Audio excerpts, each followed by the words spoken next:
Hey guys, this is Dana from Pop Goulash. I wanted to make sure that you knew how to reach us. Find us on Facebook under Pop Goulash. You can also find us on Twitter at Pop Goulash. We also have a phone number, and we definitely want you guys to give us a call with your thoughts, opinions, whatever, show ideas. That phone number is 224-325-4235. And you can also shoot us an email at popgoulash42@gmail.com. Thanks for tuning in.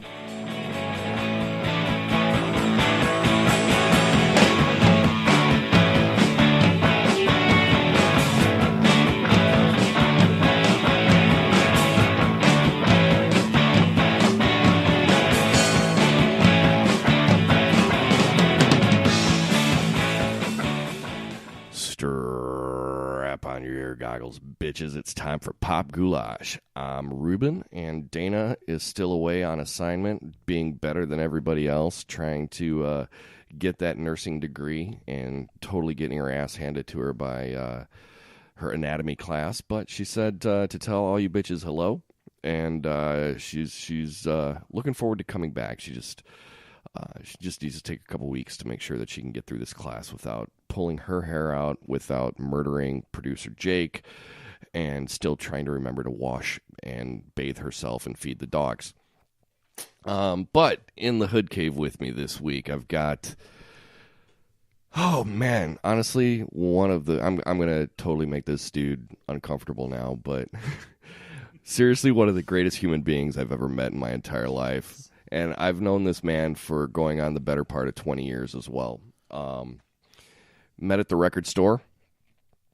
Played in a band together for a little while. The ill-fated Sinegro that I've spoken about on a few other podcasts here and there. And one of the most amazing drummers I've ever played with. And he's very humble. He's sitting here shaking his head at me like, no, dude, no, totally, dude. One of the most amazing drummers I've ever played with, and guarantee that, believe it. One of the most generous human beings I've ever known. Allowed me to sleep on his couch in California for 3 months until it was time for me to go. But literally the man who would give you the shirt off his back if he knew you needed it. And the man sitting across from me is Andrew House Sheldon. Hello, y'all. How you doing, House Man? You might want to get a little closer. I am doing great. Excellent. So yeah, glad to have you, man. It's been far too long. It's probably been a couple years since House and I actually really had an opportunity to sit down and just even have a discussion with one another, just to catch up and see how everything's going. Homeboy's got 2 kids of his own, a massive career in playing electro. Yeah.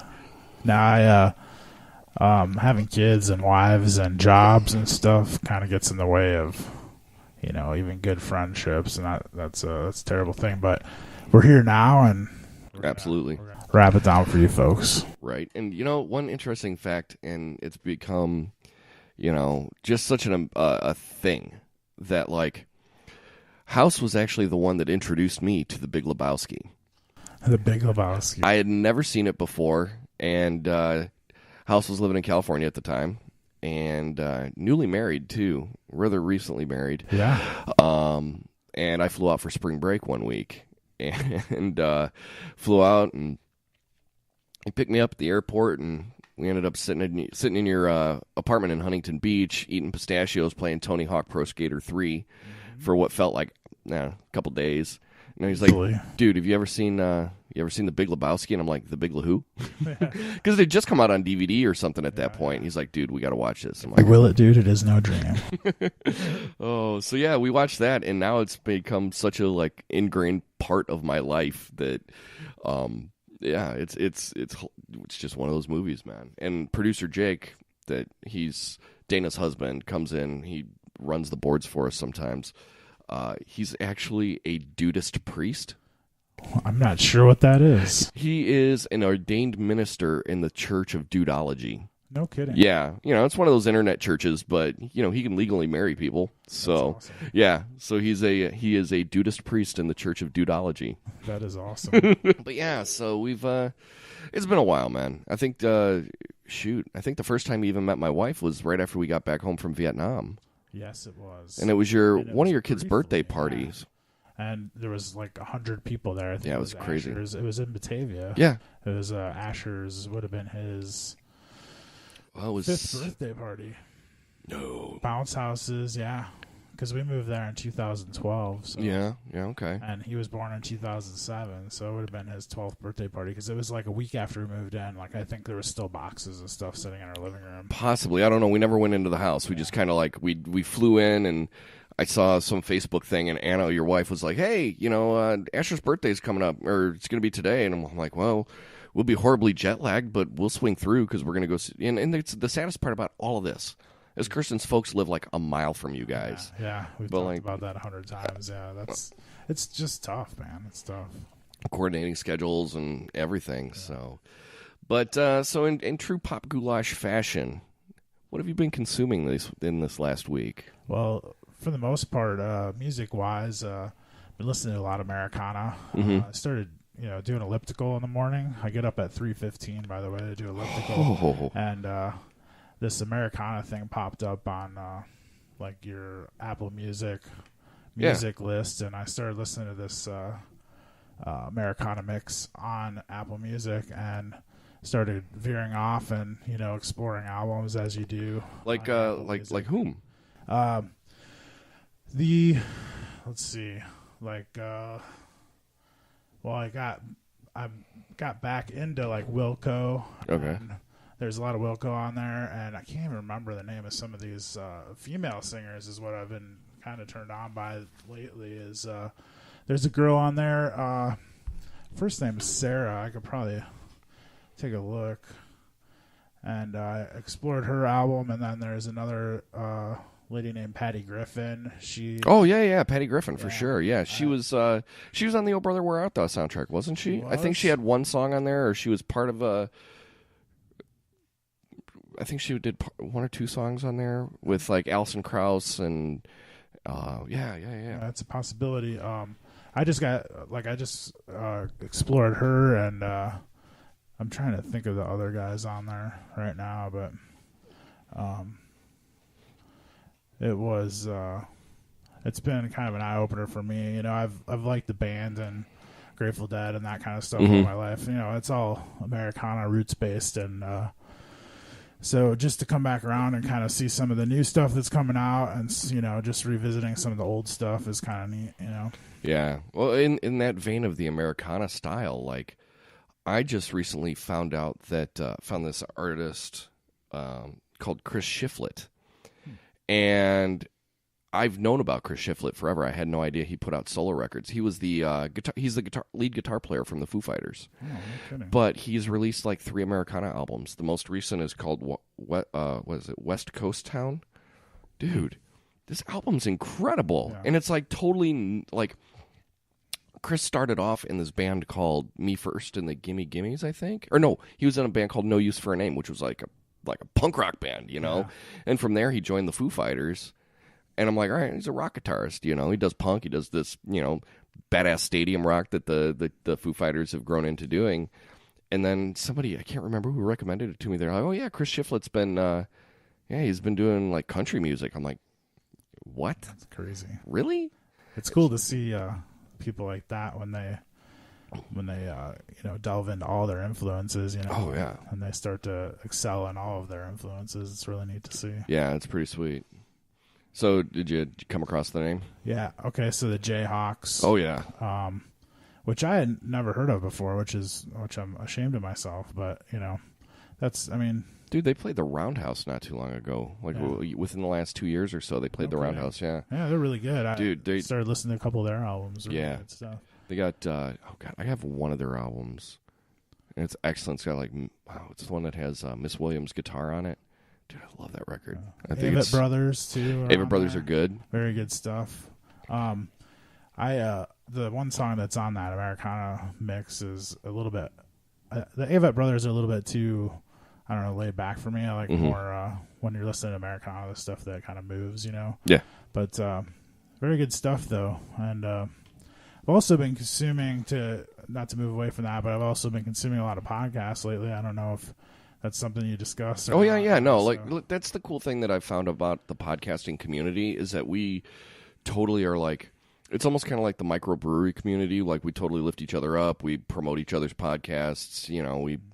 It's really kind of cool. Yeah, trying to, as far as you were talking about like careers and whatnot, and trying to move past like the actual craft work, being an electrician, and I've been realizing more that I like to lead and mentor people, and not just in like what we do or whatever, but also like kind of in life and stuff like that. And I've been helping people at work do budgets and things like that. So listen to a lot of podcasts like Entree Leadership and a lot of leadership podcasts and a lot of sermons lately too.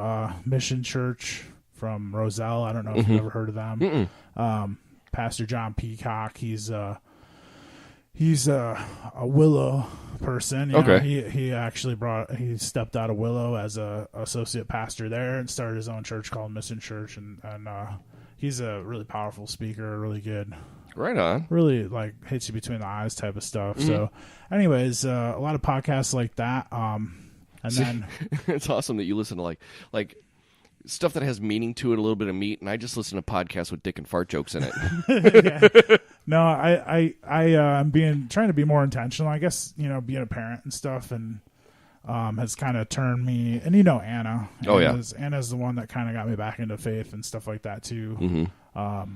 Back before we got married, she basically had a conversation with me in the truck, said, hey, if this isn't something that you think you can try, this isn't going to work out. Oh, yeah, because I remember back in the day, like, you were, like, I don't believe in any of that crap. Yeah, the before times is what I call it. Right. Well, so, I mean, but then again, you had, valid reasonings behind it, absolutely. Just in your raising and how you were, brought up in the church and stuff like that. So, things I mean, that happened to me, like the church that when my mom and dad got divorced, my mom was going to this church in Hinckley, and,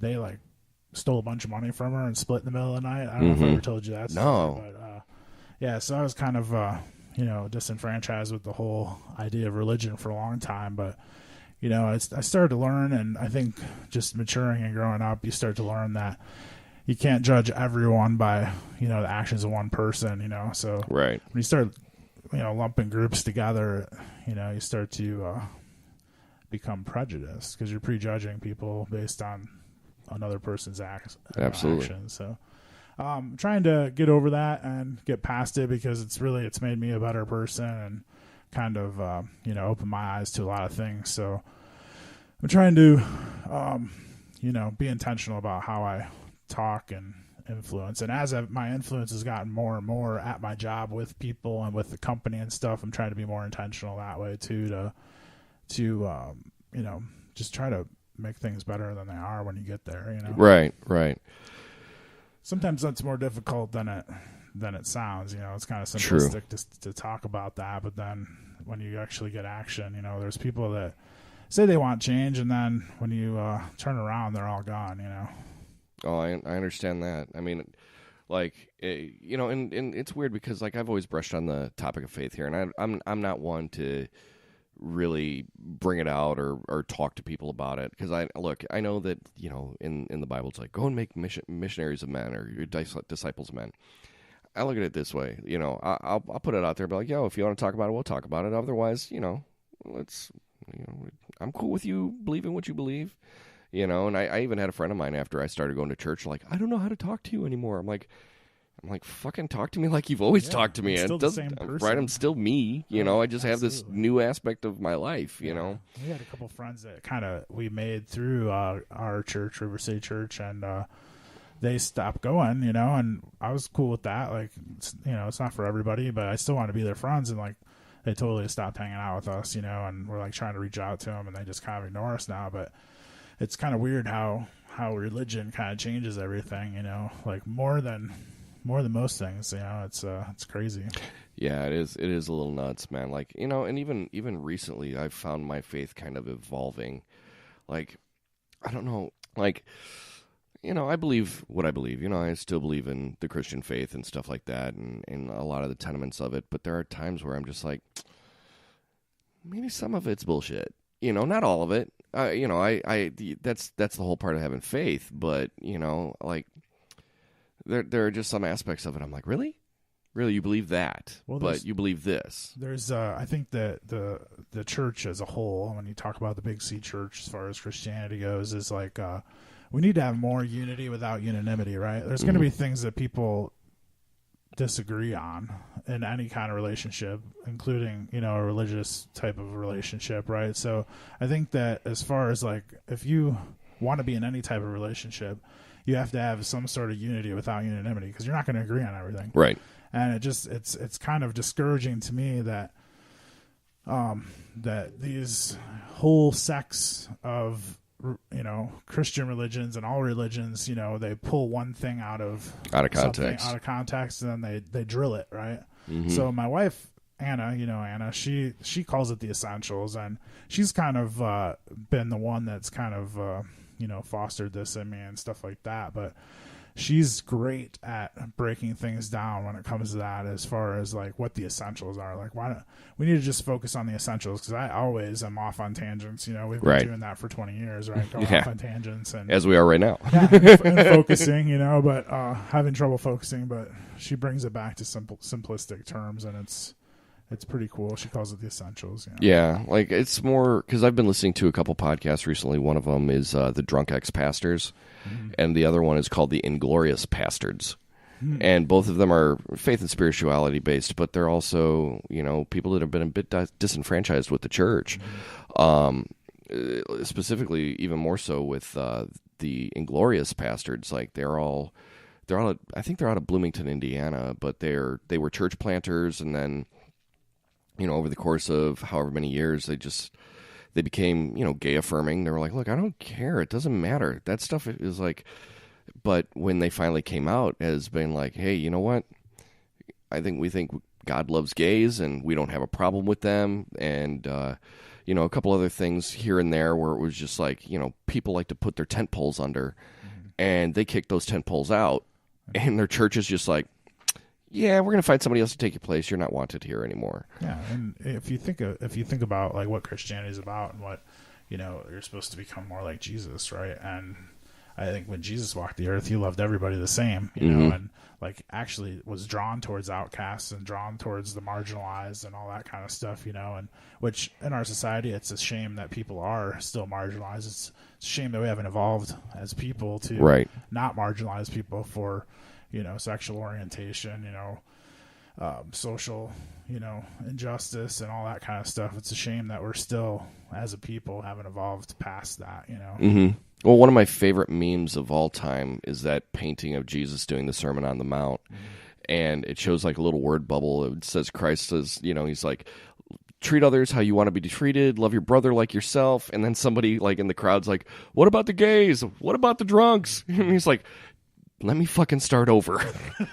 Right. It's one of my favorite memes of all time that I've ever seen. Yeah. No, but it's all true. I mean, the reason it's funny is because it's true. Right. Most things that are the funniest are the most true, or the closest to actual facts, It's funny because it's true. So you've been catching those podcasts, yeah? I have quite a few. And that's what I've been consuming a lot of lately. I'm trying to start this leadership workshop at work with a select few guys that I think, kind of share the same vision for the company and stuff like that.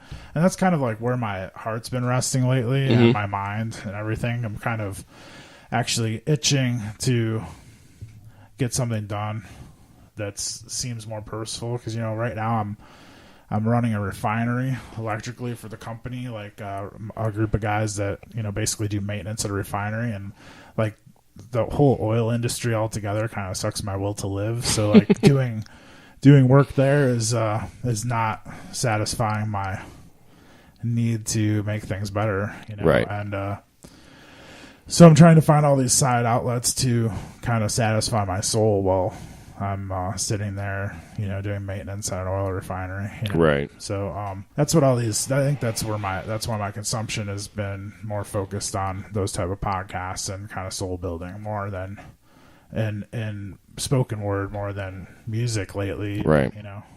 Yeah, and honestly, with this podcast is what's really made me start kind of. We're gonna ride these levels down. I'm peeking out here, but this podcast is really what's kind of pushed me towards trying to find newer stuff, because damn, dude, it got to the point for me where like I was just so tired of music that all I was listening to was podcasts. I became that dude that was listening to talk radio in his car all the time, because it was just like, dude, if I have to listen to Pearl Jam's 10 one more time, I mean, it's a great record, but like I've been listening to it for 26 years or 27 years, however long it's been now, you know. Like, I love sushi, right? But if I ate sushi for breakfast, lunch, and dinner every day for years on end, I would start to not like sushi. You know? I don't know. I think that's kind of pushing it. A little bit. I should have used Mexican food or something. Well, that's pushing it too. Yeah, for sure. No. I think though musically, like Americana, all the old stuff that I always listen to, you know. And we listen to such a vast array of music that, you know, you can cycle back to an album you haven't heard in a year because you've been listening to all the other stuff, you know, and try to listen to new stuff by, you know, speaking of religion, I've been listening to a Muslim, you know, hip hop artist, Brother Ali. I got turned on to him by a guy at work. His name is Brian Watson. Just do a little shout out to him. He's in actually a hardcore band called The Thieves. I don't know if you've ever heard of them.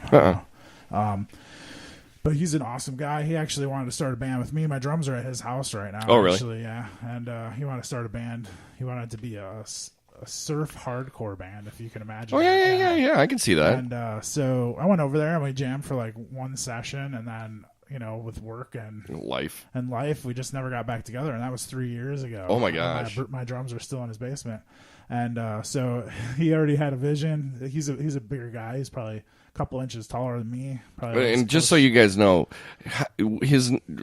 Andy's nicknamed House for a reason. He's you're what, 6'1", 6'2"? 6'3". Yeah. You're about 295. Yeah, you're a big dude. Big dude. And this dude's a couple inches taller than me, so he's about 6'6", 6'5", and, you know, right around the same weight, 280, 290. And he had a bassist buddy has the same kind of stature and was interested in doing this, and he wanted to call the band the Diabetes, which is pretty funny.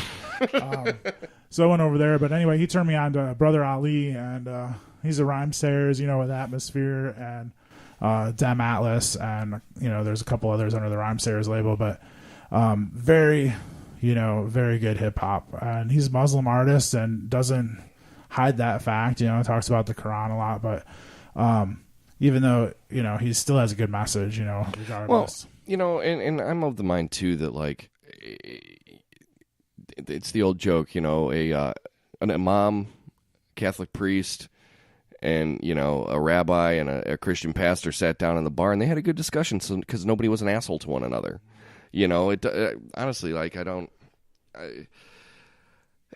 we're in such trying times right now, and I don't get political on our podcast at all because, like, it's so polarizing one way or the other, and it doesn't get you anywhere. You know, it doesn't matter. Like, I had a buddy of mine, like, earlier today posted something about how, MSNBC, or I was watching, you know, ABC 7 News when, you know, my mom was just, this is terrible. And somebody else was like, that's why I only listen to Fox News, because they're the best. And I'm like, you know what?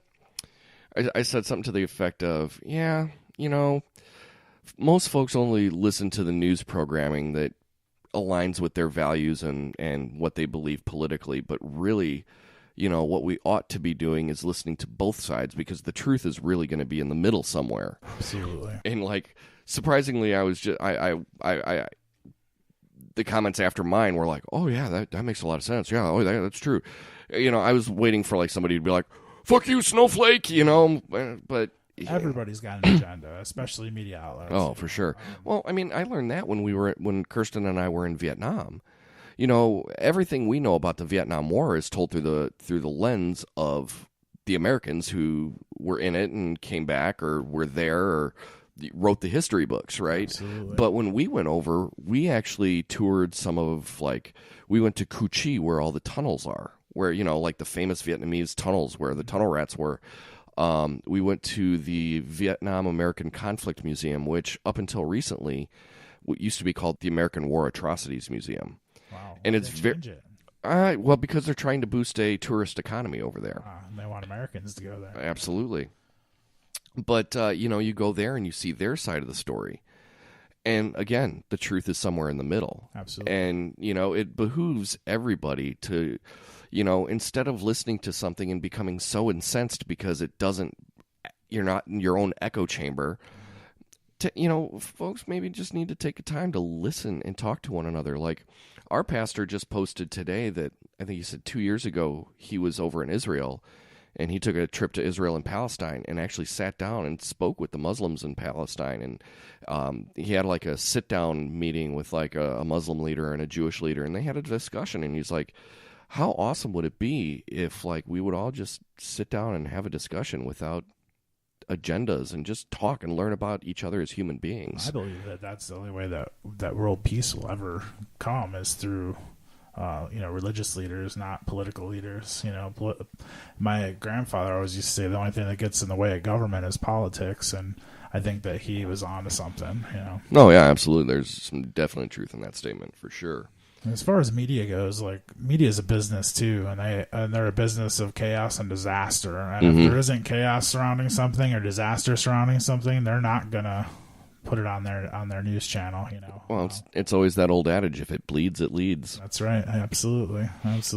Yeah, but yeah, it's just one of those where you just, I just wish everybody would just be cool. Absolutely. Like 45 being in office right now because I can't even bear to say the man's name. Like, dude, we're gonna die. You would hope so. I figured by now he would have done something impeachable. Well, that's still up in the air. That's still up for discussion. So, yeah, it's just funny. I'm the most. What did he say? He said in some press conference that I've taken more heat than any other U.S. president.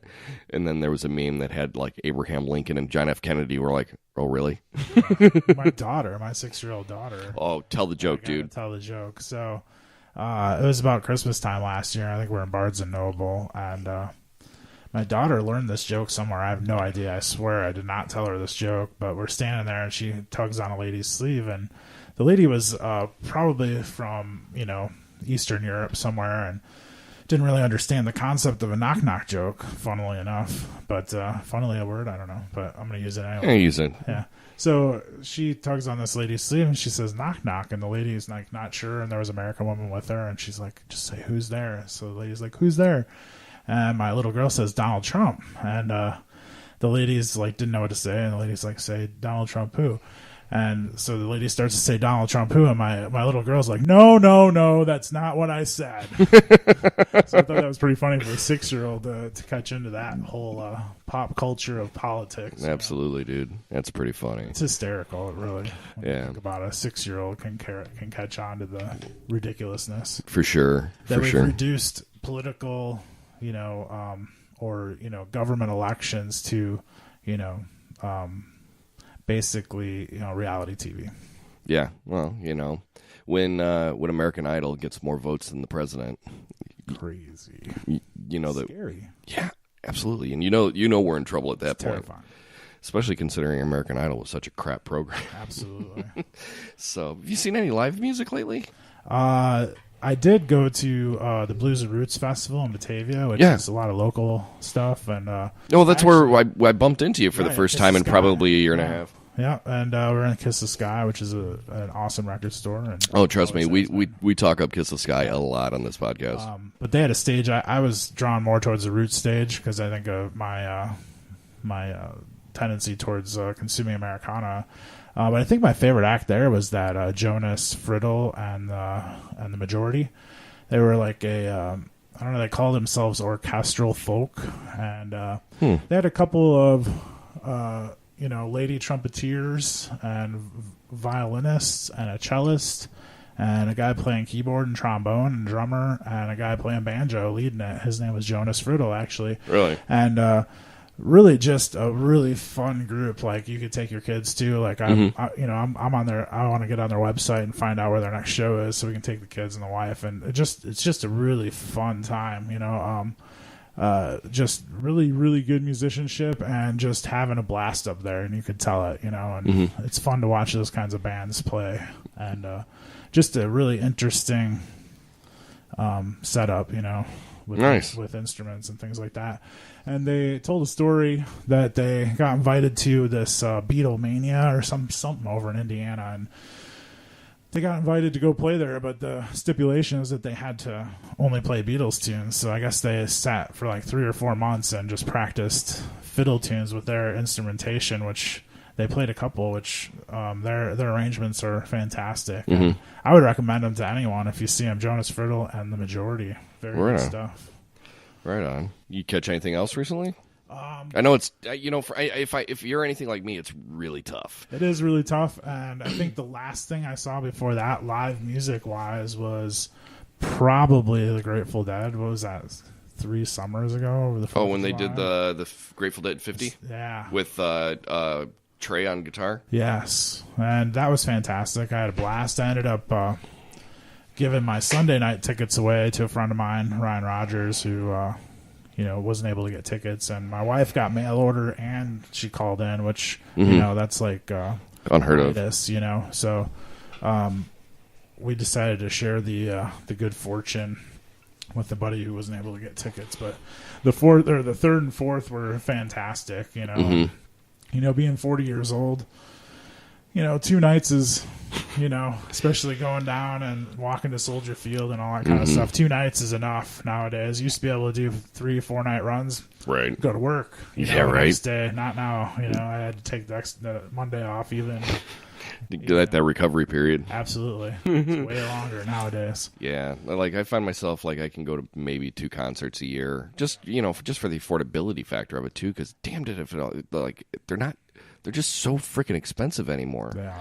Like Eli and I went to go see Guns N' Roses last year at Soldier Field, and it was excellent, dude. Yeah. It had it was because they're back together. I mean, it's Slash and Duff, and deal, yeah. I mean, Steven Adler is kind of jacked up still, so like, I guess he jumped on a few shows and played a few songs, and Izzy Stradlin's like, I'm not playing with these assholes ever again, So it's not like the original 5, but I mean, when you got 3/5 of the band back together, especially when 2 of them are like, we'll never like look at each other ever again, right. It was pretty cool. But the funny thing was, it was like, I wonder if they, just in watching them perform, I wonder if like Slash and Axl had something in their contract that they couldn't be more than 50 feet away from or couldn't be less than 50 feet away from each other.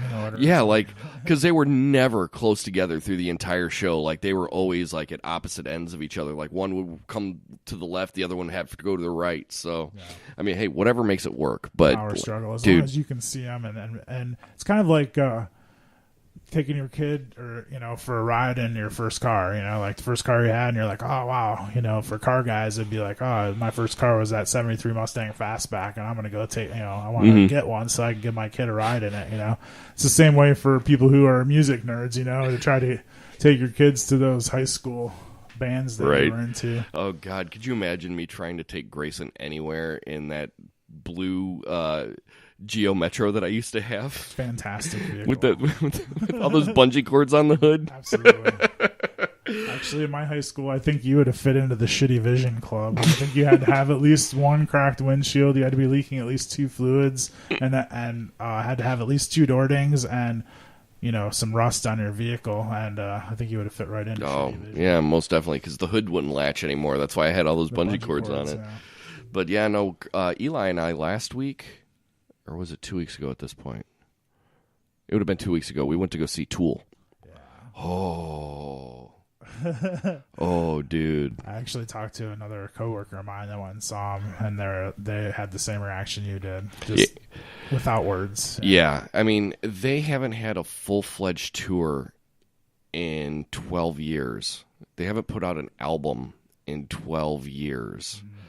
And the last time I saw them, the band had the flu, and it was at Rosemont, and the band had the flu, so they cut the show a little early. But they pulled out a 2-hour show a couple Thursdays ago, and dude, it was excellent. Like they hadn't missed a beat. Like I think Maynard's voice is a little. I mean, it's showing his age a little bit. I mean, he still has one of the most powerful voices, I think, in rock and roll. Right. But, I mean, he hasn't really, with the musical projects that he's been doing, he hasn't really flexed that muscle in a while. Mm-hmm. So he's not really hitting the notes like he used to, but damn it, like, the way that they had it set up was Adam Jones, the guitar player, was stage right, and Justin Chancellor, the bass player, was stage left, and behind them was Danny Carey, the drummer, and then back in the shadows was Maynard, doing vocals. Yeah, and he's always been that type of guy, though. Yeah, well, I mean, back to the crowd kind of stuff. Yeah. I mean, I mean, I've seen him where they've had it's like a standard setup, just singer front center, but like never once did a spotlight shine on him. I mean, he was literally in shadows the entire show. Like the spotlights would show on the three guys playing all the instrumentation, but like never once did he like ever get a spotlight shown on him through the entire show. But it looked like he was in full riot gear. Wow. Yeah. I'm like, why are you getting dressed up if nobody can see you, Yeah. But I mean, it was like full multimedia. Dude, it was an incredible show. Those guys, musically, they have not missed a beat in 20 years. Yeah, putting it together with all the more modern twist to it, multimedia and that kind of thing. Well, yeah, I mean, they've always had like a multimedia aspect. I mean, they've always been like a very artsy band, but it's one of those where like, man, dude, it was such a good show. It was, the weird thing was they played nothing off of the Undertow album though, which was weird. I figured at least they'd throw out like Bottom or 4 Degrees, because they played a lot of the songs that weren't really big. I mean, they played a lot of the singles and stuff, but like they didn't play anything off that second album, which I thought was really interesting. Yeah. But and then we're going to see Green Day at Wrigley Field in August, so that should be fun. I haven't seen those guys in forever. Yeah, who else comes up?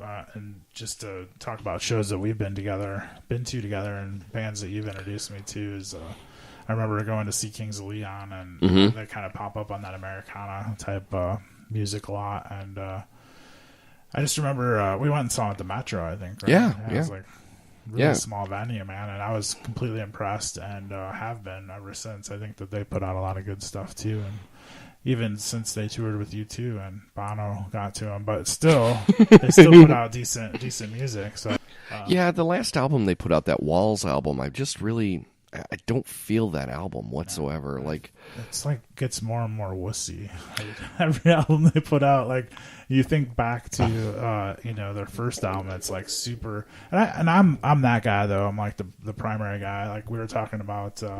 Who were we talking about it? Because this guy at that Roots Festival, I was talking. Oh, Arctic Monkeys. Yeah. Like their first album is like, I like that raw, unproduced sound better than I like and I know you like both ends of that spectrum. Right. Like the produced stuff and the raw stuff, but I'm more drawn to that raw emotion that comes out in most people's first and second albums. But and I feel that way about Kings of Leon too. But the Kings of Leon, like for me, like that because of the Night album, the one that had like Use Somebody and Sex Is on Fire, that was kind of a low point for them. Like it was still a decent album. It's listenable. Absolutely, it's radio.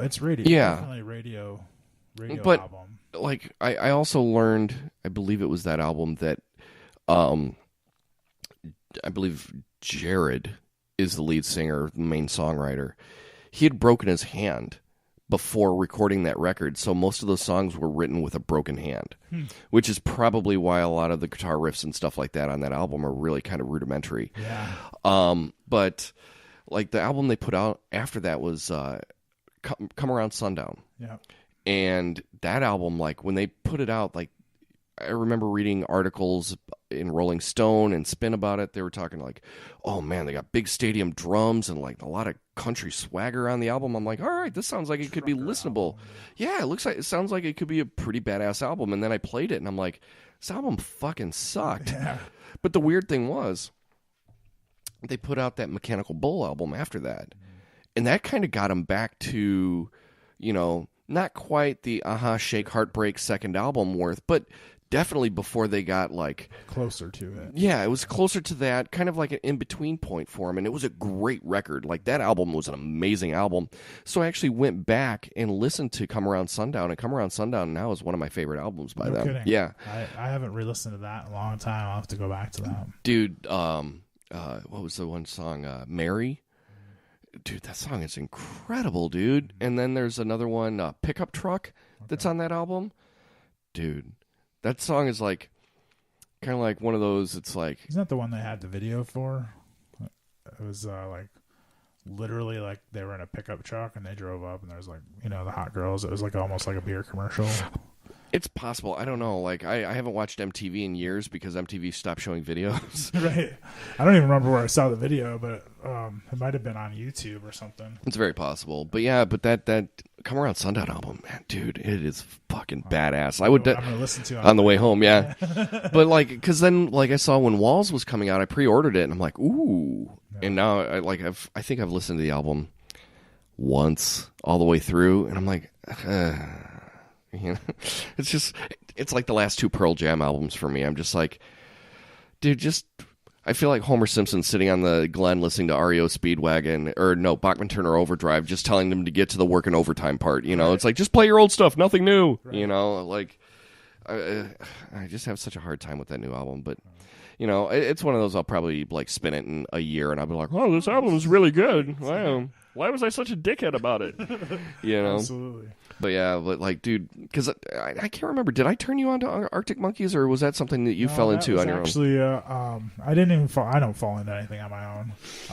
But it was actually a friend of ours from Downers Grove, and you know, Anna was nannying those kids, and ran into a guy named Kurt, and he actually writes for Illinois Entertainer and does photography for them. And he gave me like a stack of CDs, and I'm holding my hands about, I don't know, 2.5 feet away from each other. And it was that deep. And Arctic Monkeys was in there. And, you know, like, I'm trying to think of what else is in there, At the Drive-In, and, you know, Morphine, stuff like that. Dude, Morphine was so good. Yeah. R.I.P. Mark Sandman, dude. Yeah. So I haven't listened to Morphine in years, dude. I remember back in the day, that was like, you know, a mainstay of mine. Dude, that was like one of those. They were like the perfect band to pull bong hits to, and just like, because it was just so mellow and just like muddy. It's good to drive to too. Yeah, it just kind of like sets that I don't know what you call it, like a driving soundtrack. Yeah, almost. Dude, French fries with pepper, man. Yeah. That song is amazing. But that's kind of cool how you found out about the Arctic Monkeys. You want to know how I found out about Arctic Monkeys? Mancow. No shit. Yeah, Mancow actually talked him up on a show, and I'm like, what the hell? I'll go check him out. And I picked up the first album. Whatever people are saying about me. Whatever people say I am, that's what I am. Yeah, it's probably right or whatever. Yeah. Or no, that's what I'm not. Whatever people say about me, that's what I'm not. Yeah. Dude, the album cover alone is like probably one of the better ones I've seen in years. Just right in your face, you know. Yeah, and the crazy thing is, they were like 17 when they wrote that album. Incredible. Yeah, and the follow up to that one, the it's Humbug, right? No. That was the third album. No, the second one was I got on my phone, dude. I should know this? I'm embarrassed of myself, guys. I apologize, but it was Favorite Worst Nightmare. Dude, those two albums, like the riffs on those albums and the guitar play, the complexity for a 17-year-old, you know, the movements in each one of the songs too is just unreal. Yeah, unreal. Yeah, and then they put out the Humbug album, which kind of was a little bit of a left turn, but like, dude, I loved it. They slowed it down and kind of like, it was more of like almost like something that was like almost like like neo speakeasy, you know. It was like had that like that floaty guitar on a lot of the things, and the voice is all mellowed out, you know. Dude, one crazy thing is like they had that song My Umbrella was the single on that, and if you listen to the background of that music, I thought my CD was fucked up because in the song you hear in the background of the song, I'm like, what's going on with my... I almost took it back to Kiss the Sky and be like, it's fucked up, give me a new one. You know? Yeah. But then I listened to, like, I saw the video or something, and that sound is going on in the background of the video, too. Yeah. So I'm like, all right, that's intentional. Absolutely. So I'm like, all right, that's cool. I can get behind that. Yeah. You know? But, and then Suck It and See was the next album. Yeah. And then that one had like a lot of harmonies on that album. I mean, a lot of it almost felt like a Beatles record, or kind of like, I'm not saying that they were biting the Beatles style, but there was definitely a lot of Beatlesque elements to that album. Yeah. And then Invasion era. Yeah. And then AM came out, was the last album that they put out, and that was a pretty decent album. I don't listen to that one as much, but there's a couple songs on there that sound like Dr. Dre produced them. Yeah. Which is dope. I've always said that, like, Dr. Dre should produce a rock album. Absolutely. At least once. Yeah. Like Timbaland did it with Chris Cornell. Yeah. And the album was weird, but it was, like, beautifully weird. Yeah. But yeah, I've always thought that Dre should have produced a rock record before hanging it up. Yeah, just to get his influence into that. I think he just has such an ear for music in general, not just hip hop or rap, gangster rap. It's like he's got an ear for music, and I agree with you 100%. I would have loved to hear him produce a Beastie Boys record. Wow. Could you imagine? An awesome collaboration. Absolutely. Yeah. Well, even that last Beasties record, that Hot Sauce Committee, that was like, dude, the beats on that album were so dark. Oh, man. Like, and just, dude, the beats were just so dark on that. And like, you saw the Beasties with me once at least, I believe, Yes. Which show was that? I think we went to you. Oh, no, it was Do you see? UC. Yes, UC it was. Pavilion, yep. No. It was at the United Center. It was on the Five Boroughs album. Because it was you, me, and Caswell that went. That's right. You're right. It was. Yeah, that was a great... Because they were playing in the round, if I'm not mistaken. It's still at that point. Yeah. Dude, they were so good live. And they had the that little tiki setup for the instrumental stuff they were doing from In Sounds on the Way Out. Yeah, because they had the stage that rotated. Yeah. Yeah. Dude, dude, it's so sad that they're gone. I know. Yeah, I don't even have words for that. Yeah. But, very, very sad. Big part of my life. Absolutely. Well, it was like, there have been a few artists that have hit me in the gut when they've died. Kurt Cobain, Prince, Chris Cornell, MCA. Yeah. When MCA died, dude, that was just like, really? Yeah. Like, and you thought he had kicked cancer's ass, Yeah. But I just recall them doing the VH1 was doing this concert series called the Hip Hop Honors. Yeah. Where they would take like a hip hop group and have all these other bands come out and do their songs, and they did one for the Beastie Boys, and Mike D and Ad Rock were there, but MCA was not present, and I think that's when he first started battling the cancer. I was like, "Fuck cancer, dude." Yeah. Not a good scene ever. Not at all, man. No. Not at all. But dude, Queens of the Stone Age have a new album coming out. Wow. I honestly haven't heard that name in a long time, probably since the last time you hung out with me. more than likely, I you turned me on to them for sure. I think most of my listening to them was in California because they were like one of my favorite bands to pull bongs to on Saturday morning. Yeah, absolutely. Back in the day when that was still a thing. That was still a thing. Yeah. Before children. Before times. Yeah, the before times. But yeah, dude, they've got a new album coming out. If you get a chance to listen, they had an album come out about 4 years ago called Like Clockwork. I don't even think I've listened to that one. Oh, dude. Like, because they came out with Songs for the Deaf, which was the one that, like... Dave Grohl. Yeah, Grohl drummed on. And then they came out with Lullabies to Paralyze after that, which was an excellent record. After that came Era Vulgaris, which wasn't really a great Queens of the Stone Age album. I mean, there was some good songs on it, but it's definitely not the one that I'm like, I'm going to put this one in today. Right. And then they took like a long-ass hiatus, and then they put out Like Clockwork. And dude, this album's incredible. Like, Dave Grohl plays drums on half the record. Yeah.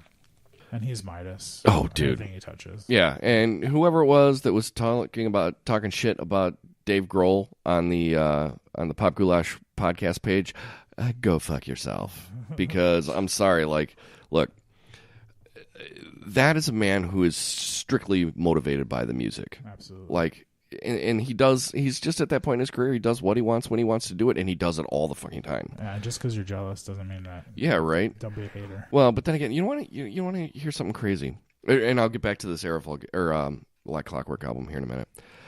I am stunned, and morally outraged. Within the last 48 hours, the amount of people on Facebook that have come out and been like, I love Nickelback. Really? What? Yeah, dude. Like, I've seen, like, at least 8 to 10 people in the last 48 hours been like, I really love Nickelback. I thought they got their name because people would, like, pay a nickel to go see them, and then at the end of the show, ask for it back. Nickelback, so. Right? Oh, no, there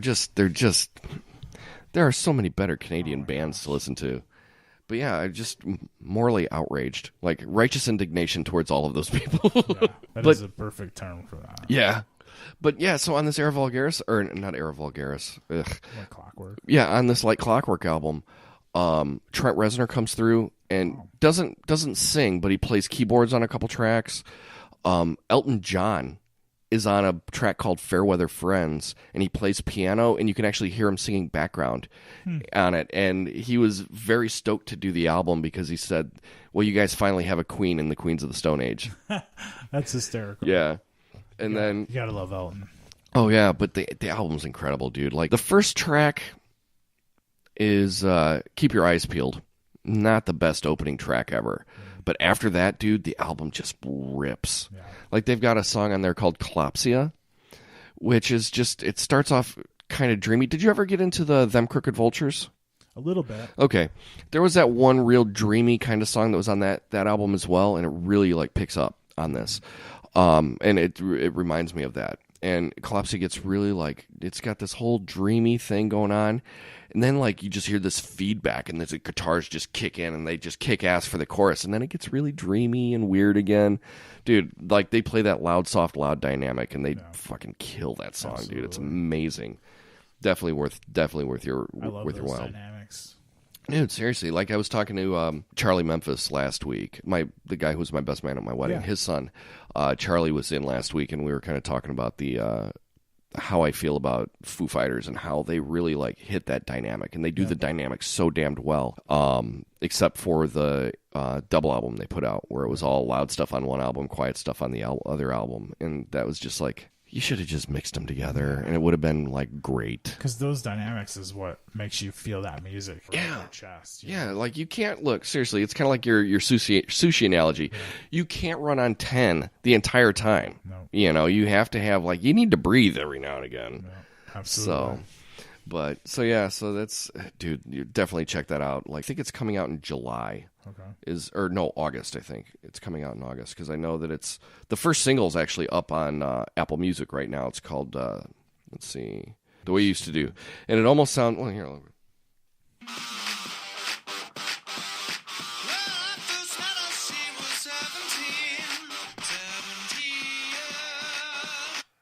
right, we don't want to get sued. But I always, like, every time I try to play something, I always play, like, the worst part of the fucking song to, like, hey, the song's awesome. And I play that, and it's like, all right, 15 minutes go by and I haven't done anything really cool yet. But the album's called Villains. It's due out here later on this year.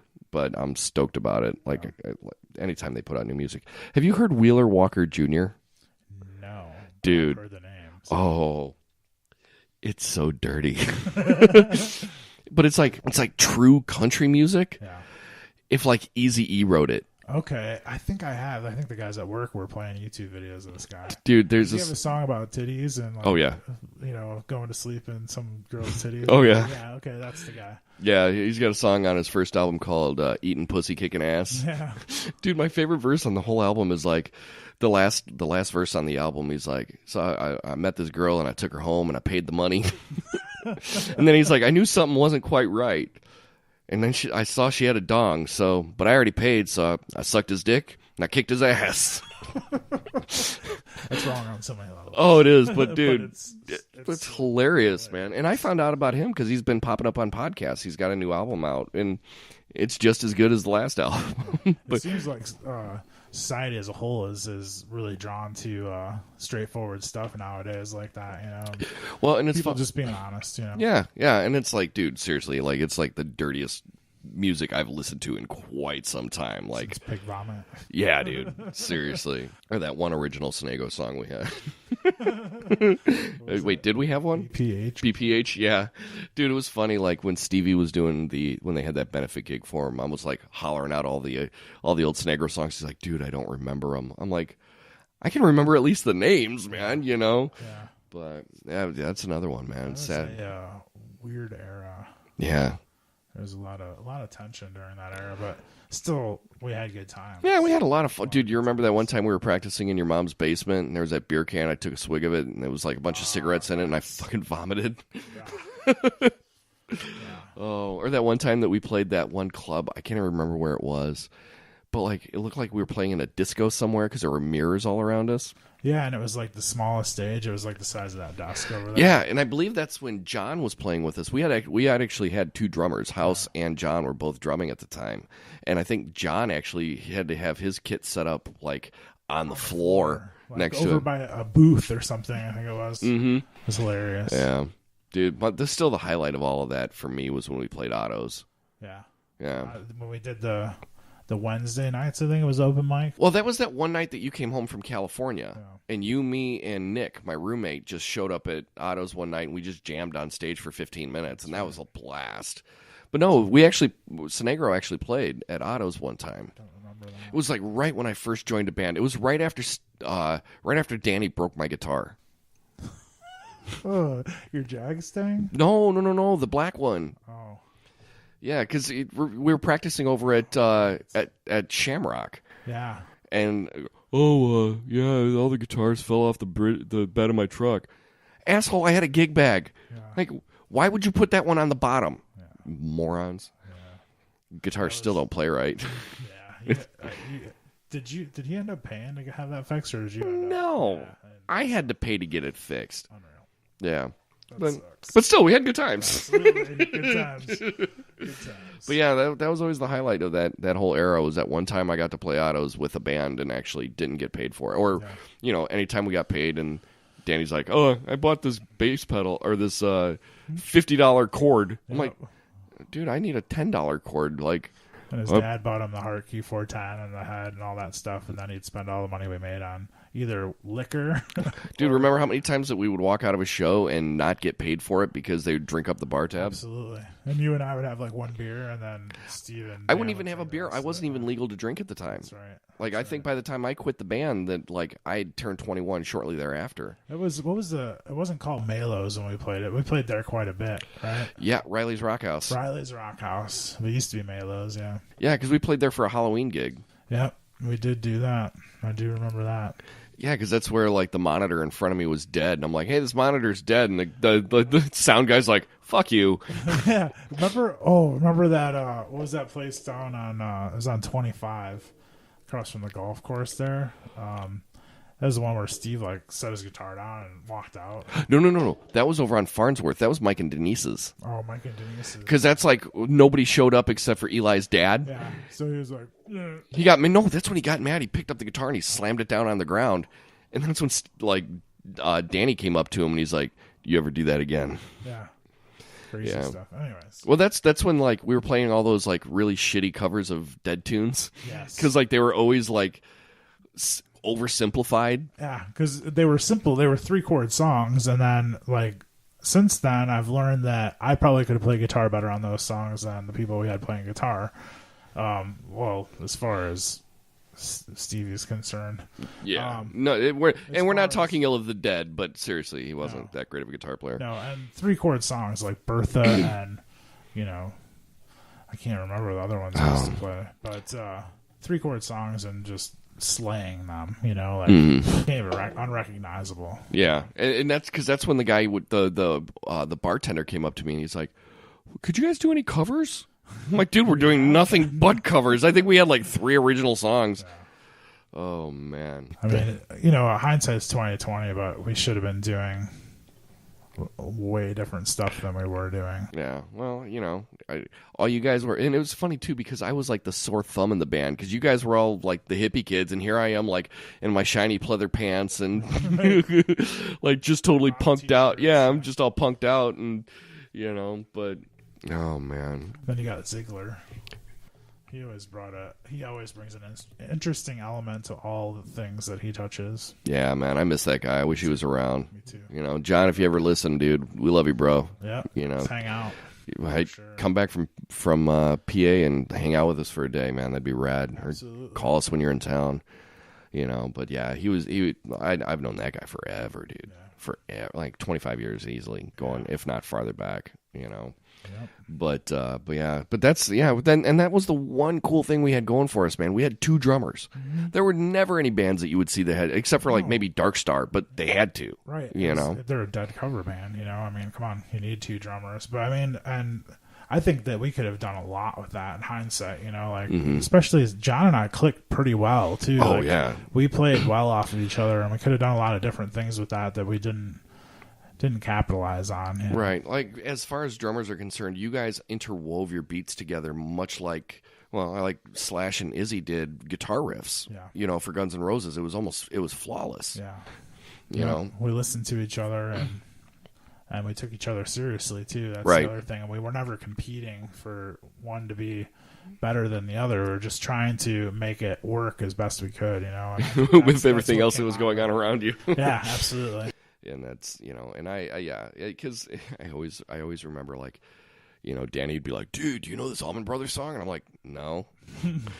Oh, dude, we're gonna get you a bag of mushrooms and we're gonna make you listen to the Dead for like 6 hours. I'm still waiting, asshole. Right. Yeah. And you're probably thinking that would be complete torture. Yeah, right. At that point in time, yeah, for sure. Yeah, and you know, I mean, even I'm a Grateful Dead fan. I wouldn't want to sit in a room and listen to the Grateful Dead for 6 hours on mushrooms either. You know? Right. Well, it was like, what was it? Bob Weird always said the worst part about the Grateful Dead fans is all they do is listen to the Grateful Dead. Yeah, absolutely. Like, because I got into. It's so weird that I got into all the jam band stuff like after that era. Because typically, you know, you don't do that. Yeah. Usually, if you're in this set, you know, of things that you were into, Nirvana and Pearl Jam and all that stuff, it doesn't translate well to jam band stuff. And I'm not sure how you did that. It's almost shape-shifting. Yeah, it was weird. Well, I kind of had that in me, though. Mm-hmm. Like, what had happened was I was like, you know, just by working in the record store, I was like, you know what? Instead of talking shit about these guys, it was Phish that turned me. Yeah. And I'm like, instead of talking shit about this band that, like, I've rarely ever listened to, like, I had the Billy Breathes album, and I liked it. Because it was a weird album. Yeah. It was a good album. I mean, even inside the album cover on that one, they say, you know, Phish is slow for now, you know? And it was just kind of a different feel. The whole album's a different feel, and it had that kind of, like, you know... There was a breathiness to transcendental, type of feel, yeah. Absolutely. Breathiness is a great word for it. And, like, so it was one of those where, like, I had a friend of mine that had tickets, but he couldn't go to the shows. It was at Deer Creek. Wow. And I've never been to Deer Creek. Well, don't go now because it sucks. It used to be awesome, but now it sucks. So we went to Deer. He had 2 tickets. He had like the Friday and Saturday night show. Didn't have the Sunday ticket for me, and I'm like, that's fine. And he had 2 pair. So I called my friend Jill from high school, and I've known Jill for a long ass time as well. High school. Yeah, since high school. And I'm like, hey. We missed the opportunity to see Pearl Jam together because she had family stuff come up and she couldn't go. I had a ticket for her and she couldn't make it. And that was in 95. And I'm like, all right, here we go. We're on summer break from school.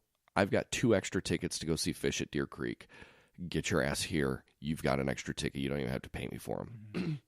And she's like, all right, I'm in. So we ended up going out. And I think it was like, for me, it was the entire experience of the time that I was there. It wasn't necessarily the show, but the show was amazing. Right. Okay, and this was in 2000, so this was Farmhouse era tour Phish, where, however you feel about that era of Phish, they were on fire live at that time frame. Because that was before they went on that hiatus for 2 years. Yep. And so we went to the show and we camped out at this dude's farm because that's what you do at Deer Creek. Dude, used to. Like Deer Creek, seriously. So it was like a music venue with nothing around it but farmland. Right. So like they were like, okay, go here, and it was almost like they had to give me GPS coordinates because like it was just this farm, and you paid the dude $20 for the weekend. You got a wristband, and you just pulled in until you found where you were at, you know. And I had like my first cell phone at the time, and it was about the size of a Coke can, you know, and we get in and like camp is set up, and there's dudes like selling like egg rolls and burritos all over the place, and there was this dude with a van, like just like a date rape van. Then he had like a nitrous tank in the back, so dudes were just like buying $5. Oh, dude. So it's just the whole experience of the weekend, and like at that point, I didn't find all the hippie kids annoying because like it seemed like a really cool community. Like everybody was just happy to be there. They were happy to meet you. You could talk to anybody, you know. And it was just such a cool thing to be in the midst of all of that, and it was just like a golden time for me, you know. And then we went to the show, and that's the first time I took ecstasy. And I danced my ass off that night. And then, you know, we fearless, dude, absolutely. And then, cause I think when we came in, we got to the show just a few minutes late. They started with Cars, Truck, Buses the first night, and we were walking in as it started, and like the pill hit like during the second song, and I'm like, whoa, let's go, let's do this, man. And then we went back and just partied all night and slept until probably about noon, and got up and ate some hippies burritos or, you know, grilled cheese sandwiches or something. And that's when like the shakedown streets were still happening. Absolutely. Like they don't even do that anymore. Like you can't, like you go to Alpine, they bust you for it. You can't even have those anymore. So so those of you who are unawares, like the shakedown was basically like all these people would tour with Phish to go show to show to show to show to show. And they would set up like a merchant's alley where they would sell their wares. You know, you could buy bootleg T-shirts, you know, weed pipes, you know, anything that you think that you could have needed. Food, for all you Potter fans out there, it was like Diagon Alley. Oh yeah, absolutely, absolutely, like the dirtiest version of Diagon Alley ever. Get your wands here and your stuff to put into it. Right, absolutely. Yeah.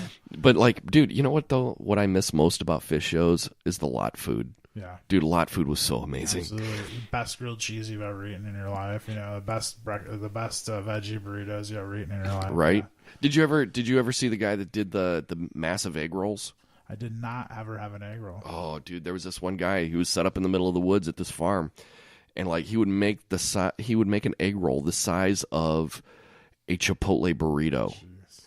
And like crack it open, pour some duck sauce in it, and here's like $5. I'm like, there you go. Take my money. I'm gonna make it rain. Absolutely. You know, but it was that whole weekend, man. That whole weekend was just like it was a religious experience. Yeah. You know, and then I probably saw Phish maybe 15 to 20 times since then.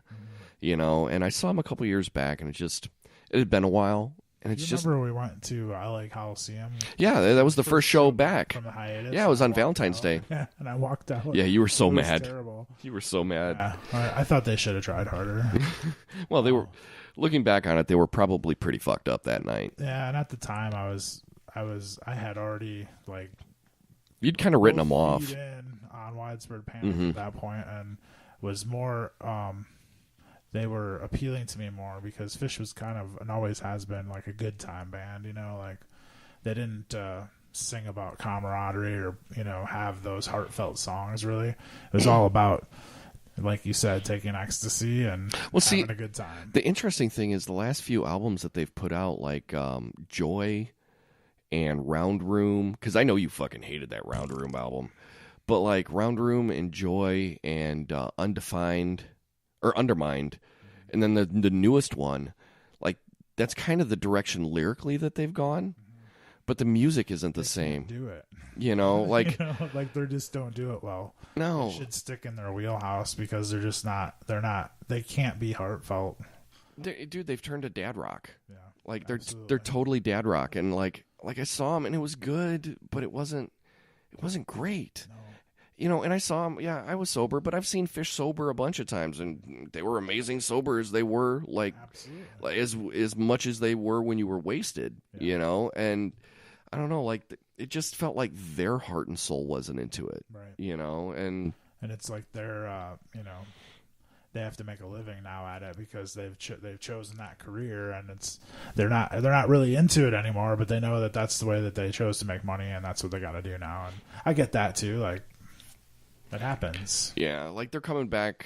They're playing Northerly Island again, and probably the best venue in the Midwest, in my opinion. Really, you think so? Like, just the setting of it, you know. Yeah, I mean, I saw the Beastie Boys play there, and their last Chicago show ever was at Northerly Island. Yeah. It was a great show, but then they switched the stage around and moved the venue, which oddly enough, my brother-in-law was one of the plumbers that helped repipe all of it. See, I don't. It's weird how people don't think about the craft work that goes into moving a venue like that, because the stage used to face somewhat south. What would that be? Southwest, right? And then they turned it completely, like almost 90 degrees, and faced it south or northwest. Right? So, I mean, to move all that stuff, the craft work that goes into that is kind of amazing. Absolutely. But so I saw them there. I saw the Beastie Boys there. And then I saw Phish there, but it was just like I felt like I was 100 miles away from the stage. Because the sound is the separation between like the actual seating and the lawn there is just weird. Yeah, and like the lawn, you know, like at Alpine, it's the hill, whatever, but at least you don't feel disconnected from. Yeah, because the lawn almost feels flat. It's like it's like you're going to Ravinia, and I hate Ravinia. See, I like Ravinia. I'm on an island on this one. Like, well. Okay, in full disclosure, and I've told this story before, but you've not heard it, but Jake and I went to go see Lauryn Hill there last summer. And I was like, Lauryn Hill is coming back to town? Yeah. She's touring again? Holy shit, we got to go. So I had tickets. It was going to be me and Kirsten and Eli and his ex were all going to go. And then just a bunch of shit happened, and it ended up with me with 3 extra tickets. So, like, I gave Jake one of the tickets, and we ended up selling 2 on Craigslist. It could have just been everything. Like, we had worked that day and then had to drive up there. And nobody told us if you go to Ravinia, you have to get there at, like, 3 o'clock in the afternoon to stake a claim. Oh, yeah. And we had lawn tickets to begin with. And it's all flat. It's like sitting in Central Park. You can't, like, when I go to see music, like, when I to go see a band play, I want to see the band play. You know, I don't want to pay $50 and hear it over a loudspeaker and eat like catered lunch. Right. You know, if that's the case, and I've said it once, I'll say it 1,000,000 times. If that's the case, I'll bring my fucking MP3 player out to the pool outside the house here, play it and barbecue, and I will have a much better time because I can get drunk and not have to worry about driving home. Absolutely. You know, and deal with pretentious people. Exactly. There's a ton of pretentious people at Ravinia, and I think the first show I saw there was Bella Fleck and the Flecktones, and then the Dave Grisman Quintet after that. And that was a long time ago. I think I went with Jolise, to be honest with you. Wow. And we were fresh out of high school. I was probably 19, 20 years old. But what you got to do there at Ravinia is ignore the people in the lawn and just pile up along the outside of that of their pavilion, there, and then or around the back, and that gets crowded too. And there's a lot of jerk offs over there too. So. Well, that's where we ended up. Yeah. Like, because we didn't get there in time enough to stake a claim. Like, dude, seriously, it's like I felt like it was like 1843, and we were claim staking out in the Old West. Absolutely. You know. But we got there, and the coolest part is, you can bring your own beer and wine in, and you can bring in your own food, which is fine. I don't give a shit about any of that. We got there, it took us like an hour and a half to find parking, because there's no place to park there. It's true. We had to park. You got to take like 3 shuttles to get from the parking lot into the venue. Yeah, we ended up, I think it's in Hawthorne Woods is up there. So we parked downtown Hawthorne Woods, had to walk to the train station, take the train to this place, hop on a bus, take the bus to the venue. And it was just like, dude, seriously, with 0 payoff at the end. Right. And like, so we finally get there. It takes us like another 20 minutes to get into the venue. And, like, we walk for, like, an hour before we even see the stage. Yeah. You know? And like, both the entrances are... Well, like actually, the one entrance is pretty close, but the other 2 are, like...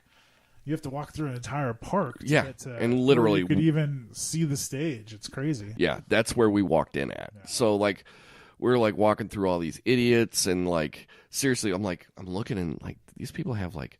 tables set up and like catered meals and candles and chafers, Yeah, it's crazy though, because the cool thing about it is that you'll see like some ropehead hippies sitting on a cooler drinking, Sammy Smiths, and then right behind them there's like this elaborate table with chafers and like people in chefs outfits like catering lunch to people. It's crazy. So that's what I kind of like about that is the people watching in there. Yeah, it's different. I'll give it that. And maybe so we finally, like, Lauryn Hill takes forever to get on the stage. And my favorite part about all of it was everybody was bitching, like, because the show started at like 7. The ticket time was 7. Mm-hmm. Lauryn Hill didn't hit the stage until like 9:30, and then they have like a hard out at like 10:30 or something, like 10:45. They have like a noise ordinance. Yeah, because it's in the middle of a neighborhood. Yeah, like there's people's houses, like backyards back up right to the venue. It's crazy. Yeah. So people are like, I don't know why is she all late. I'm like, she's not late. She had 3 opening acts. Like, it's like people just like assume that because the ticket time said 7, she was going to show up at 7 o'clock and play a show. No. Like, they've never understood that they just couldn't even get their head around the concept of opening acts. So, like, we got there during, like, the 3rd opening act by the time we finally got anywhere near the venue. Little did I know that Lauryn Hill is, like, legally obligated to not play her own music. Because that Miseducational Lauryn Hill album is, I think, still wrapped up in a bunch of, like, litigation because she didn't pay any of the musicians that worked on the record properly. She took all the songwriting credit, but did not give any songwriting credits to any of the musicians that worked on the album with her. She's like hamstrung. Whoopsie-daisy. Yeah. Well, you can't call whoopsie daisy when you did that shit on purpose. Yeah. So she couldn't play any of her old shit. So all it was her sitting on stage playing guitar like that really shitty MTV Unplugged that she did, and like. There was some cool stuff that was going on. Like, she had, like, it was like this full, like, African thing that she had going on, which was kind of cool, like, because it had all the beats and stuff, but nobody knew any of the songs. Right. Like, everybody in the crowd's like, what is she doing? When you pay for a ticket to go see somebody, you have certain level expectations. Of expectation, yeah. She could have done one Fugees song. Right. And, like, everyone would have been satisfied. Yeah, and she didn't. Like, Jake and I ended up leaving, like, 3/4 of the way through her set. Disappointing. It was wholly disappointing. Especially when you spend that much time and effort. You're at a shitty venue that you don't care about, and you're there to see the artist, and when the artist doesn't deliver and you have to walk out, and tickets to Ravinia are not inexpensive. No, they were like, I think it was like $50 a pop. For a lawn seat, like you said, and it's a park, basically, and then if you want to get into the pavilion, man, you're starting at $100 for a ticket, and that's for nosebleed. I mean, there's no nosebleeds in there, but yeah, it's a really small pavilion. It's super expensive to get in there. It's super expensive. Yeah, my in-laws actually just went last night to go see Willie Nelson. Oh, that would have been like that kind of like we went last summer. That's live music. We went and saw Warren Haynes with Chicago Symphony Orchestra doing Jerry Garcia tunes, which was very, very good.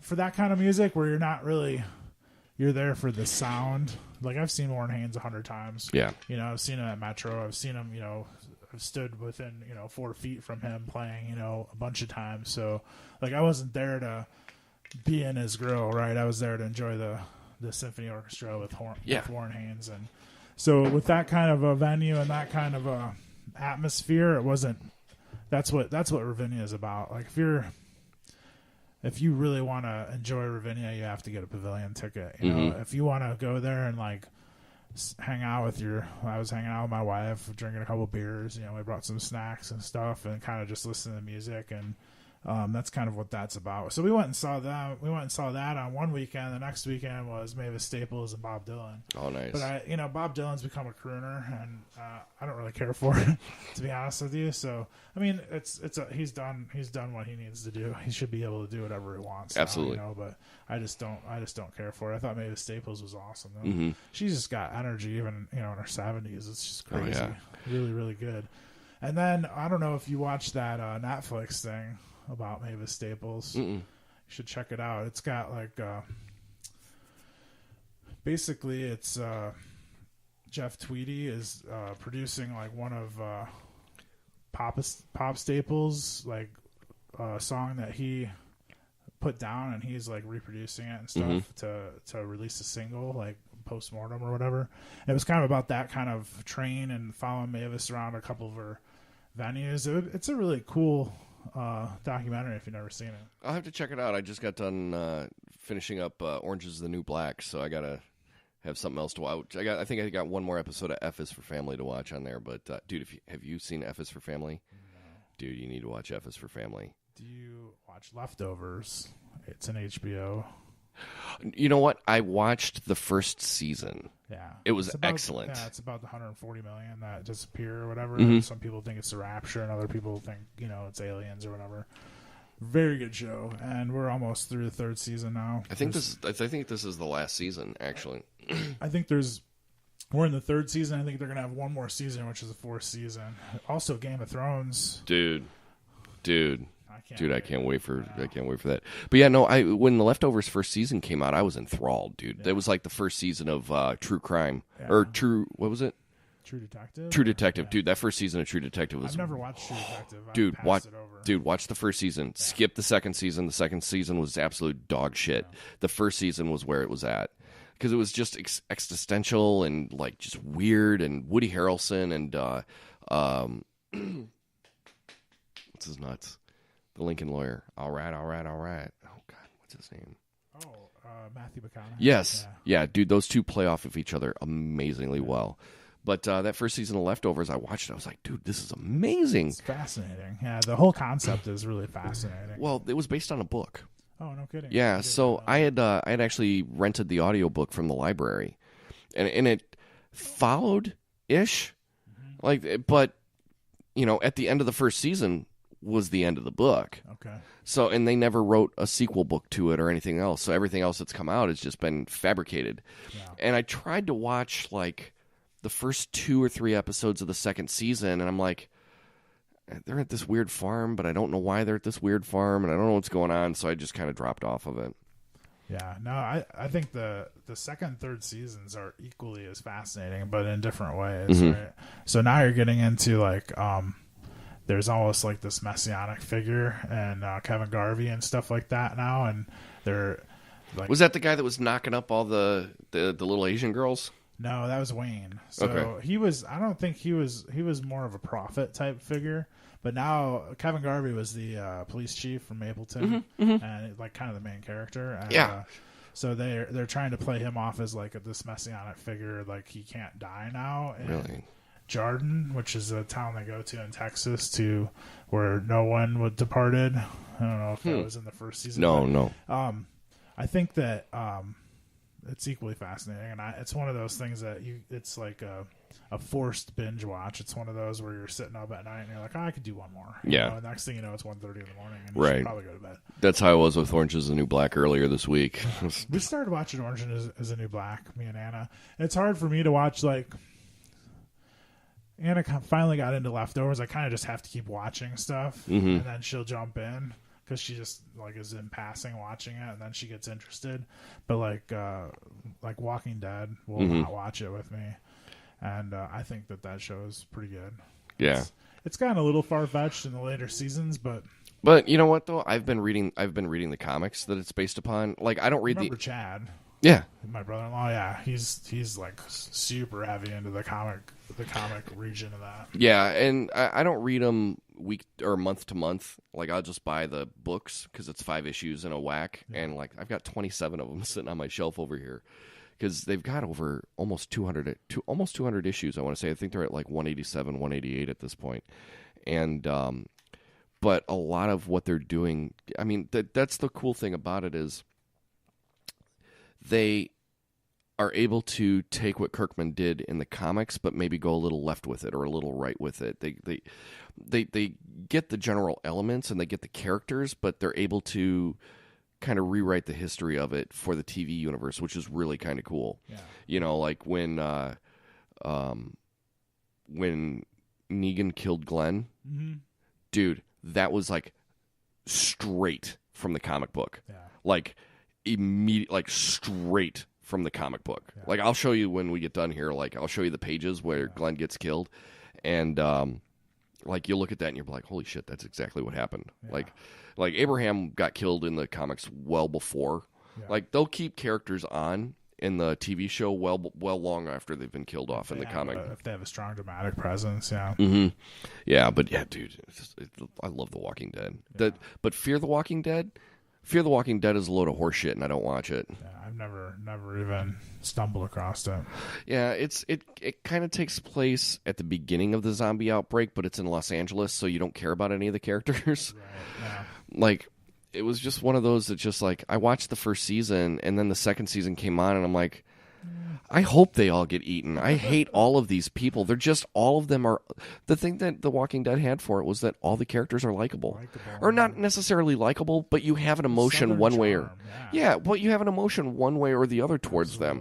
Fear the Walking Dead, you don't give a fuck about any of these people. Yeah, they can all die. Yeah, it's So like it it's makes the show uninteresting. Yeah, absolutely. If you have no emotional tie to any of the characters, then why are you even watching it? You know, that's why. Absolutely. Well, that's why Game of Thrones is so damned good.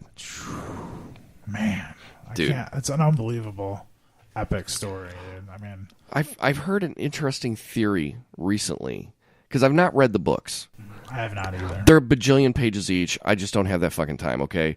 I've read The Lord of the Rings, you know. Couple times. Yeah. So, like, I've read my epics, you know, and that sounds shitty to say, but I just don't have time to read right now, you know.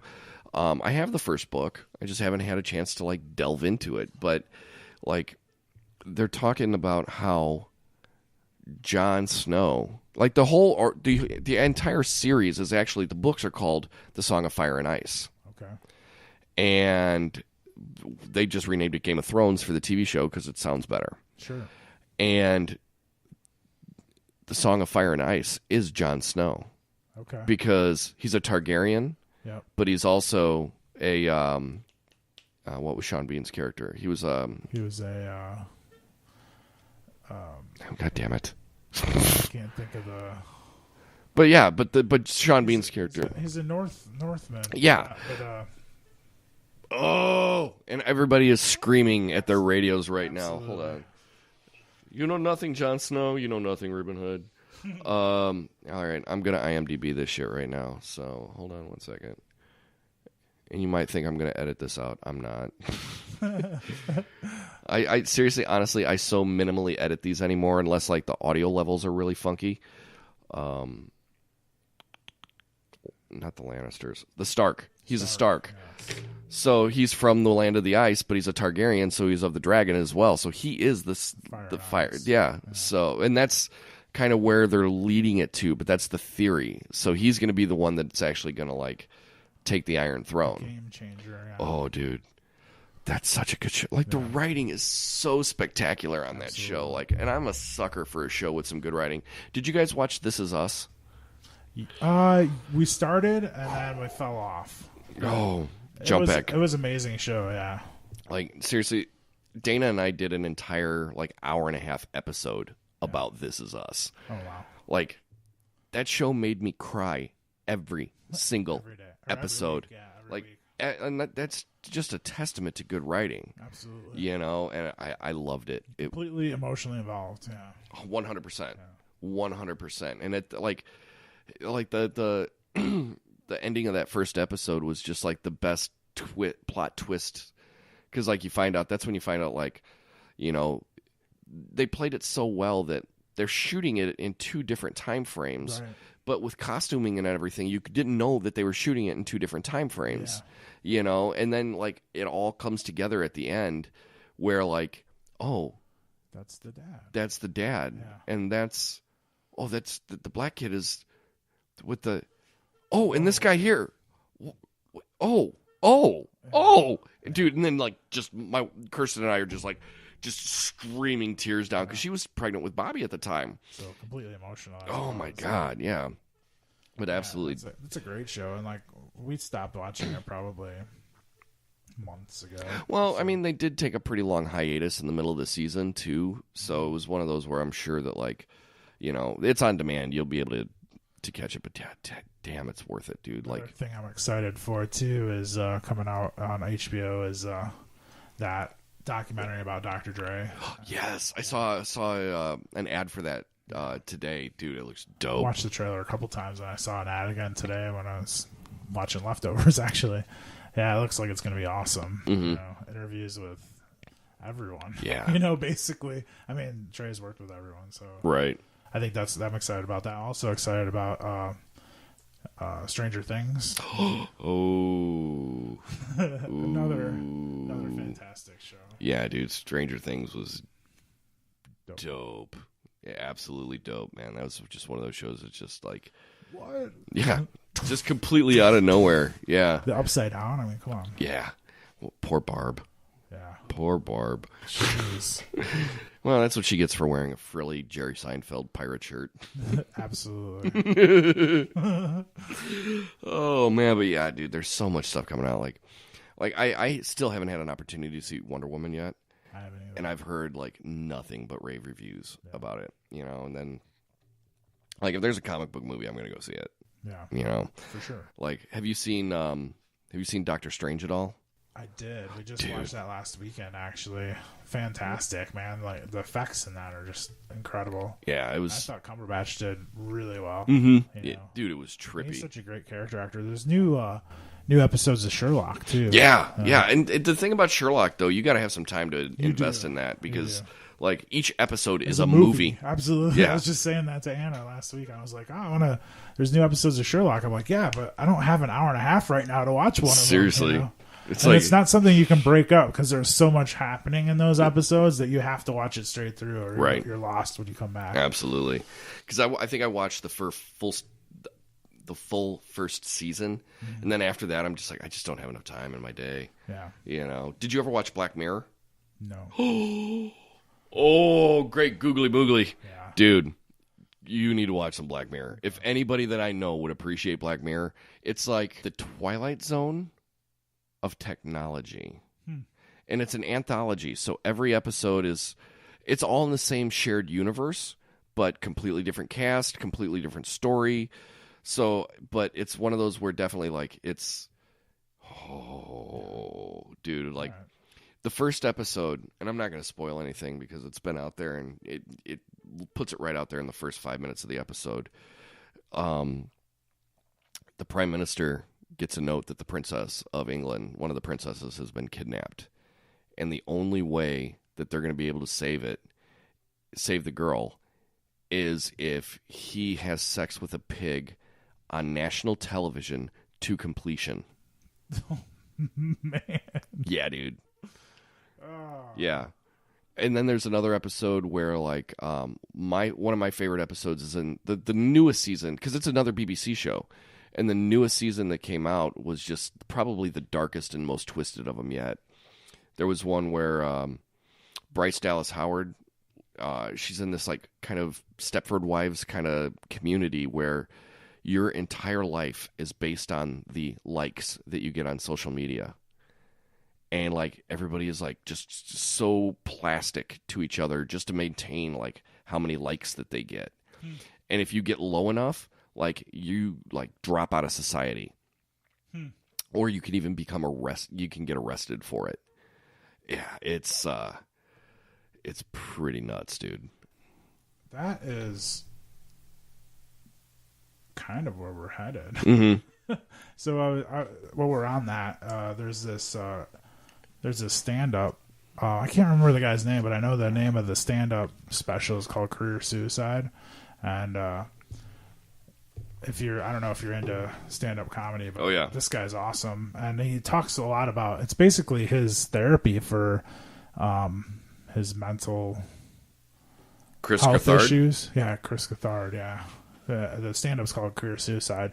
Dude, one of those things where you're cracking up and then, tears. It's kind of like John Leguizamo's Freak, Mm-hmm. One of those things where you're like, fighting back tears one moment and then like rolling on the ground the next moment. Right. So it's one of those. Calm the fuck down. It's my only day off and shit. Dude, I still say that to this day, and people are looking at me like, "What?" I'm like, "Dude, calm the fuck down." With the hair pick, dude. Yeah, it's my only day off and shit. Dude, seriously, you can't find those anywhere. John Leguizamo, his solo stuff. No, his one-man shows. They're not on anything streaming. You can't download them, like Spicorama or Freak or any of those. You can't find them. Wow. Like HBO has them tucked away. That's crazy. They'll like show them every now and again, but like you can't find them. Funny thing is that John Leguizamo must have a house in Laguna Beach or something. Cause Yeah, you used to run into him all the time. I used to run into him. He used to shop at Anna's store quite a bit. Mm-hmm. He's a tiny little man. Oh, yeah, it doesn't surprise me. Yeah. Dude, he was in John Wick. Have you seen the John Wick movies? No, but I've heard they're fantastic. Dude, I just watched, iTunes had them. You could buy both movies for $19. Whoa. Yeah, so I'm like, bought. Done. Dude, they are the ultimate revenge films. Like, absolute ultimate revenge films. Like, even worse than like Jason Statham stuff. Like, dude, Jason Redemption and those movies suck. Really? Compared to this? Okay. Yeah, dude. Like, he plays like they call him the boogeyman, and he's just like the ultimate hitman. That's awesome. And in the first movie, he got out. Yeah. And aren't they? Is Keanu Reeves in those? Oh yeah, that's probably why I steered clear. He is John Wick. I'm not a huge fan of. Keanu Reeves is kind of like that Point Break type of guy, and I guess Speed. It's like those cheesy-ish movies, and like I guess I probably saw Keanu Reeves and just kind of skipped over it, but apparently I shouldn't have. Well, the good part is he really doesn't talk a whole lot in these movies because he's too busy kicking ass. Yeah, okay. Like eating pussy and kicking ass. But like he so, to set it up, he and I know you've heard me talk about this before. Just fucking bear with me, people. But he gets out and he's no longer a hitman and he has a normal life with his wife, and she gets sick and dies. And he comes home and she's gotten him a puppy. And basically it was like, love this like you loved me. It was really heartfelt. And you're like, oh, you get a little misty. And he's got this badass car. So he's got, he goes to this gas station with this puppy in this badass car. And Theon Greyjoy pulls up and he's part of the Russian mafia. And he's like, I like your car. I want it. John Wick's like, go fuck yourself. This is my car. Well, then he finds out that they track him down, steal his car, and kill his puppy. Oh man, yeah, that's not good. No. And Nothing then left to lose at that point. No.